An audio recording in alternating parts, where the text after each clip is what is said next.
하나님 말씀 보겠습니다. 하나님 말씀은 스가랴서 14장 16절에서 21절 말씀입니다.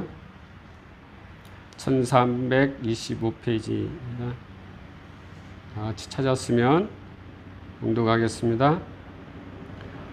예루살렘을 치러 왔던 이방 나라들 중에 남은 자가 해마다 올라와서 그 왕 만군의 여호와께 경배하며 초막절을 지킬 것이라. 땅에 있는 족속들 중에 그 왕 만군의 여호와께 경배하러 예루살렘에 올라오지 아니하는 자들에게는 비를 내리지 아니하실 것인즉, 만일 애굽 족속이 올라오지 아니할 때에는 비 내림이 있지 아니하리니 여호와께서 초막절을 지키러 올라오지 아니하는 이방 나라들의 사람을 치시는 재앙을 그에게 내리실 것이라. 애굽 사람이나 이방 나라 사람이나 초막절을 지키러 올라오지 아니하는 자가 받을 벌이 그러하니라. 그날에는 말 방울에까지 여호와께 성결이라 기록될 것이라. 여호와의 전에 있는 모든 솥이 제단 앞에 주발과 다름이 없을 것이니 예루살렘과 유다의 모든 솥이 만군의 여호와의 성물이 될 것인즉, 제사 드리는 자가 와서 이 솥을 가져다가 그것으로 고기를 삶으리라. 그날에는 만군의 여호와 전에 가난한 사람이 다시 있지 아니하리라. 아멘.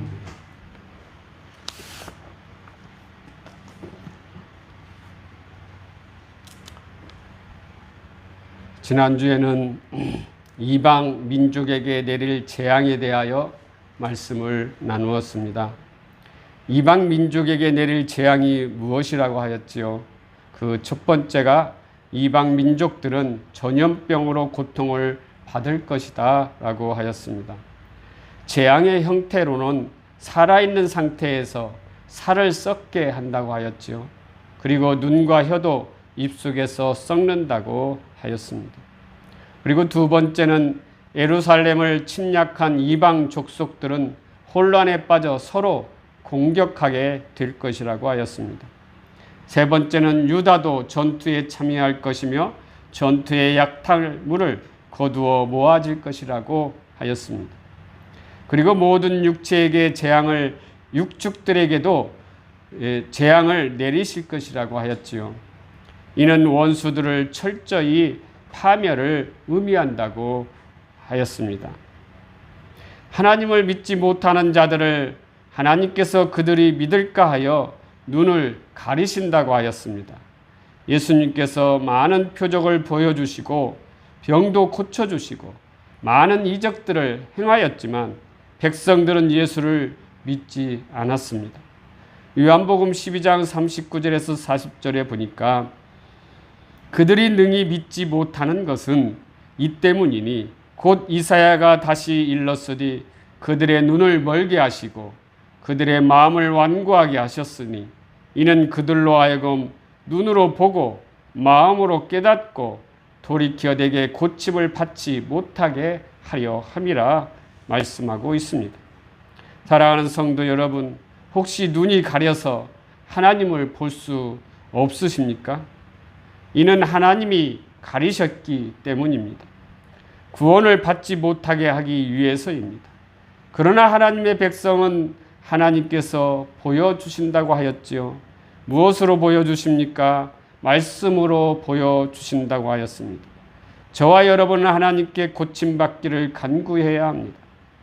혹시 우리에게도 하나님의 저주인 눈을 멀게 하고 마음을 완고하게 하여 하나님을 알아보지 못하고 하나님이 없다고 하는 불신자가 되지 않게 고침을 받기를 간구해야 한다고 하였습니다. 그래야 하나님의 백성으로 고침받아 말씀을 깨닫고 돌이켜 구원의 백성으로 오직 주님만 믿고 바라는 모든 성도가 되시기를 기원한다고 지난주에 말씀을 나누었습니다. 오늘은 초막절에 생수를 마셔라 라는 제목으로 말씀을 나누겠습니다. 오늘로써 이 스가랴서를 마지막으로 끝나는 마지막 장입니다. 우리가 초막절에 생수를 마시라는 이 제목을 통해서 은혜를 나눌 것인데, 하나님께서는 대적들에게 임한 재앙 가운데서도 구원받은 남은 자들이 하나님께 감사드리는 것을 이 스가랴서는 결론을 맺고 있습니다. 이는 하나님 나라의 완전한 회복의 모습을 말씀하고 있는 것입니다. 넓은 의미로는 본문은 이스라엘의 회개를 촉구하고 있는 말씀이기도 하는 것이지요. 그리고 스가랴서의 최종적 결론으로서 이 지상의 성전의 실체이신 메시아와 그가 오심과 이로 인해 완성될 메시아 왕국의 영광에 대한 강한 희망을 백성들에게 심어주고자 스가랴서는 종결을 하고 있는 것입니다. 오늘 본문에서 열방 가운데 남은 자들이 초막절을 지키며 하나님을 찬양하러 예루살렘으로 모일 것을 예언하고 있습니다. 이는 스가랴가 유월절을 비롯한 이스라엘의 모든 절기가 초림하실 그리스도 안에서 성취된다는 것을 말씀하고 있는 것입니다. 그리고 그리스도의 재림으로 메시아 왕국이 완성되는 날 모든 백성들이 하나님께 감사와 찬양과 기쁨의 절기인 초막절만을 지키는 것으로 표현하고 있습니다. 이는 하나님 나라의 특징인 슬픔이 없고 감사와 찬양과 기쁨이 넘치는 것을 말씀하고 있는 것이지요. 그리고 하나님 나라가 창조주 하나님을 중심으로 온 우주가 다시 회복되는 재창조의 역사, 마지막 날 완전히 이루어진다는 것을 말씀하고 있는 것입니다. 하지만 하나님께 감사하지 않고 하나님을 대적하는 자들에게는 재앙이 내릴 것이라고 말씀하고 있지요. 재앙을 내린 자들은 사탄의 행실과 같이 하나님을 대항하고 하나님이 주되심을 거부하는 자들입니다. 다시 말하면 하나님을 거부하고 하나님이 없다고 하는 자들입니다. 그들은 하나님께서 눈을 가려 보지 못하게 하였기 때문이지요. 하나님을 믿지 못하고 있는 것은 모든 것은 하나님께서 관여하고 있다는 것입니다. 사랑하는 성도 여러분, 여러분은 하나님을 거부하고 있지 않으십니까? 아님 그분을 믿고 바라고 말씀에 순종하는 자들입니까? 저와 여러분은 그분을 믿고 그분의 말씀에 순종하는 하나님의 백성이기를 바랍니다. 하나님의 백성이 어찌 하나님을 알지 못하고 하나님의 말씀에 순종을 안 할 수 있겠습니까? 어찌 하나님의 백성이 주님이 가신 십자가의 길을 마다하고 세상 길에 빠지겠습니까? 주님의 사람은 주님의 말씀을 듣습니다. 그리고 주님 가신 길 험난에도 그 길을 걸어갑니다. 하나님의 백성이기 때문이지. 우리 모두는 하나님만 바라고 그분만 믿고 그분께 나아가기를 주님의 이름으로 축원합니다. 오늘 본문 말씀에 종말의 주의 날에 열방의 백성들이 초막절을 지키기 위해 예루살렘을 방문할 것이라고 예고하고 있습니다. 원래 초막절은 속죄일이 지난 5일 후 7째 달 15일부터 시작을 하고 있습니다.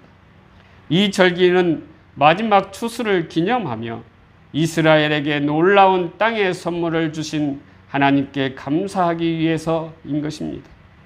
그리고 애굽에서 구원하신 여호와의 구원을 잊지 않고 기념하기 위해서 지켜졌던 것이 초막절입니다. 하지만 이스라엘 백성들은 이 초막절 절기를 잘 지키지 않았습니다.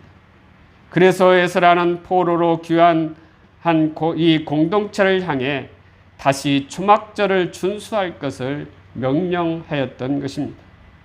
그리고 예수 시대에는 예수님이 초막절 절기 때 선포한 말씀과 깊은 연관이 있는 것입니다. 이 시대의 초막절의 마지막 날은 물의식이 거행되었다고 합니다. 이때 제사장들은 실로암 연못에서 물을 떠서 항아리에 담아 행진하였으며 그 물을 제단 밑에 붓는 의식을 행하였다고 합니다. 특히 제7일에는 이 의식을 7번 행했다고 합니다. 이렇게 제단에 물을 붓는 행위는 추수에 대한 감사와 아울러 미래의 곡식을 위해 비를 요청하는 기도였다고 하는 것입니다. 하지만 예수님은 목마른 자는 나에게 와서 물을 마시라고 말씀하면서 자신을 종말에 부어질 초막절의 생수의 공급자로 말씀하고 있습니다. 다시 말하면 예수님은 인간의 영적인 필요를 궁극적으로 충족시킬 수 있는 길은 오직 자신을 통해서만 이 영적인 물을 공급받을 수 있다고 선포하신 것입니다. 또한 예수님은 자신으로부터 솟아나는 물은 영원히 목마르지 않는 영혼의 생수이기에 영혼의 갈증을 해결해 주는 유일한 해결 책임을 선포하고 있는 것입니다. 요한복음 4장에 등장하는 사마리아 여인의 실존을 통해서 영혼의 생수가 없어 목말라 하는 인간의 실상을 보여주고 있지요. 현대인에게도 이것은 예의가 아닙니다. 비록 현대인들이 물질적 풍요와 사상의 자유를 만끽하고 있지만 영혼의 갈증으로 목말라하고 있음을 사회 현상을 보면 알 수 있지 않습니까? 어느 재벌가의 딸의 자살 소식을 접하고 유명한 연예인의 자살 소식 등을 접하면서 또한 여러 어려움을 겪고 있는 가장이 온 식구들을 죽이고 자신도 자살하는 안타까운 소식을 접하면서 물질 만능주의와 능력주의 등으로 시대에 뒤처지거나 아니면 물질이 너무 풍부하지만 영혼의 갈증을 해결하지 못하는 이 시대에 스가랴 선지자는 무엇보다 영혼의 생수가 절실하다는 것을 선포하고 있는 말씀인 것입니다. 예수님도 그러기에 너희들의 영혼의 갈증을 해결해 주시기 위해 내가 친히 하늘 보좌를 버리고 너에게 온 것이다. 그러니 나에게 와서 값없이 주는 영원히 목마르지 않는 생수를 달라고 하여서 마셔라 하고 있지 않습니까? 그리고 그 생수는 종말에 세워질 초막절의 성전으로부터 솟아날 것이라고 선언하고 있습니다. 그러므로 선지자 스가랴와 요한의 메시지는 하나님을 떠난 영혼은 오직 영혼의 생수를 마셔야만 살아날 수 있다는 것입니다. 오직 초막절의 성전이신 예수 그리스도에게 나아가는 자는 누구든지 이 생수를 맛볼 수 있음을 보여주고 있는 것입니다. 다시 말하면 예수 그리스도만이 우리의 구원자이시며 우리를 영원히 살 수 있는 영생을 주신 분임을 말씀하고 있는 것이지요. 그러므로 저와 여러분은 오직 영원히 목마르지 않는 생수이신 예수 그리스도에게 나아가 그분에게 생수를 얻어 마심으로 영원한 생수로 영생을 누릴 수 있는 복된 주의 자녀가 다 되시기를 주님의 이름으로 기원합니다. 스가랴 선지자는 종말에 주의 날이 오면은 열방의 백성들이 예루살렘에 모여서 초막절 축제를 즐기게 될 것이라고 선언하고 있지요. 초막절과 같은 이스라엘의 절기는 전통적으로 예루살렘에서 거행되었다고 합니다. 이스라엘 민족의 정체성을 잘 나타내주는 중요한 특징입니다. 특별히 예루살렘의 성전은 주요 절기를 준수하는데 중심적인 역할을 수행하고 있는 것이지요. 그로 인해 제사장들의 독점적인 위치는 더욱 강화될 수밖에 없었습니다. 그래서 제사장들은 독점권을 이용해서 상인들과 결탁하여 많은 이익을 챙겨왔습니다. 이는 하나님의 거룩한 임재의 처소를 장사의 소굴로 전락시켰던 것입니다. 스가랴 시대에도 이러한 불법들이 난무하였지만 예수님 시대에도 마찬가지로 성전이 장사의 소굴로 여전하였던 것입니다. 성전을 방문한 예수님은 성전에서 장사를 행하는 상인들의 모습을 목격한 후 분노하였습니다. 예수님은 상업화된 부패상을 바라보면서 기록된 바 내 집은 기도하는 집이라 하시면서 너희는 강도의 구려를 만드는도다 라고 한탄하였습니다. 예수님은 특정 집단에 의해 상업화된 부패한 성전을 새롭게 정화시키는 자로 자신을 소개하고 있습니다. 이 성전은 헐라 내가 사흘 동안 일으키리라 선언한 것이죠. 요한복음 2장 19절의 말씀입니다.